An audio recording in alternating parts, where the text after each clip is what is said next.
This video will be about the beta-lactam antibiotics. There are 4 classes of beta-lactams, and they all differ in their structure. These are the penicillins, the carbapenems, the cephalosporins, and the monobactams. The monobactams have the simplest structure of the 4, being composed of a single beta-lactam ring. The other 3 also possess the same beta-lactam ring, but they build upon it. So penicillins have an adjacent 5-membered ring, and it's containing sulfur. The carbapenems have a similar 5-membered ring, but instead of a sulfur, they have a double bond. And now cephalosporins are our biggest class, with the beta-lactam ring combined with an adjacent 6-membered ring containing a sulfur. Remembering which drug belongs to which class won't be too difficult because we have our penicillins ending in -cillin. We have our carbapenems ending in -penem. We have our cephalosporins starting with ceph, or ceph spelled with a PH for cephalexin. And we have our monobactams with only one drug in its class as trionam, and that's going to end with M, like monobactam. To understand the mechanism of action of our beta-lactams, we need to understand the composition of our cell wall. It's made up of repeating units of N-acetylmuramic acid in purple, along with N-acetylglucosamine in blue. The adjacent layers of these repeating units are connected by chains of 4 amino acids. This protein in yellow, transpeptidase or penicillin binding protein, will connect each layer's chain of 4 amino acids so that they stick together. So if transpeptidase is essential to the integrity of peptidoglycan in our cell wall, what's going to happen if one of our beta-lactam antibiotics, in this case a penicillin, comes and binds to it? Well, transpeptidase will no longer be available to cross-link each peptidoglycan layer to its adjacent one. So this will lead to a dysfunctional cell wall that eventually lyses due to osmotic pressures. This makes beta-lactam antibiotics bactericidal. There are 3 main mechanisms that bacteria use to resist beta-lactams. The first is certain bacteria's production of beta-lactamases, which are proteins that will be excreted into the cell wall layer.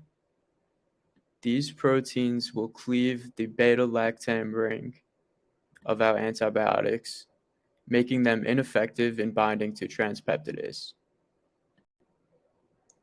The second mechanism is bacteria's production of modified penicillin binding proteins, or transpeptidases. These modified proteins are still able to cross-link layers of peptidoglycan, but their shape is changed so that beta-lactams can no longer fit, and therefore they can no longer inactivate them. Our last mechanism is the use of efflux pumps, which allows bacteria to kick out toxic substances, such as our antibiotics, from inside the cell to outside the cell. So when are we going to use these drugs?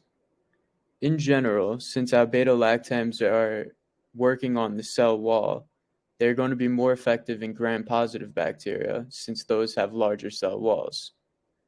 However, different classes will specialize in different bacteria. Our penicillins are most effective against gram-positive bacteria, such as Streptococcus or Staphylococcus aureus, but is also known to be effective against our gram-negative bacteria, Neisseria meningitis. Our carbapenems and cephalosporins are more broad spectrum against a variety of both gram-positive and gram-negative bacteria, while our monobactams are specialized for aerobic gram-negative bacteria. All drugs have adverse effects, and beta-lactams are no exception. Beta-lactams are the most common drug to cause allergy in patients, and this occurs when IgE recognizes the beta-lactam ring as foreign to the body and attacks it.